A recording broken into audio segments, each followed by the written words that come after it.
In this session, we're gonna learn how the Linux boot process works. Booting process begins when the user presses the power button. CPU jumps to the predefined location in ROM where the BIOS is located. The CPU then starts executing BIOS directly from the ROM. BIOS performs hardware test, which is a power on self-test, and loads MBR into RAM and transfer control to it.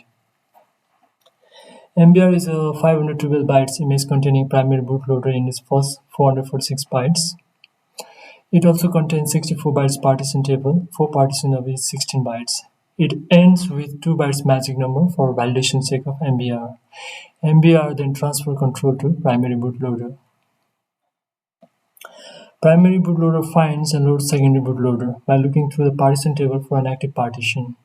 Secondary bootloader consults the file system of Linux kernel image and loads the default kernel image and the initial RAM disk image.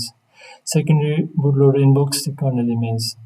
The primary and the secondary bootloaders combined are called Linux loader or the Grand Unified Bootloader. With kernel image in memory and the control given from secondary bootloader, at the head of this kernel image is a routine that does some minimal amount of hardware setup, decompresses the kernel and places it into high memory. And if initial RAM disk image is present, the routine moves it into memory as well. The routine does page table initializations, enables memory paging, detects CPU type with optional floating point unit. The routine then calls the kernel, and the actual kernel boot begins from this stage. Kernel sets of interrupts, performs for the memory configurations, and load initial RAM disks. The initial RAM disk serves as a temporary root file system in RAM and allows the kernel to fully boot without having to mount any physical disk.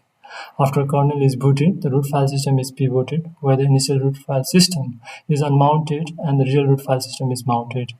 In the end, after the kernel is booted and initialized, a call is made to kernel thread to start the init function, which is the first user space application.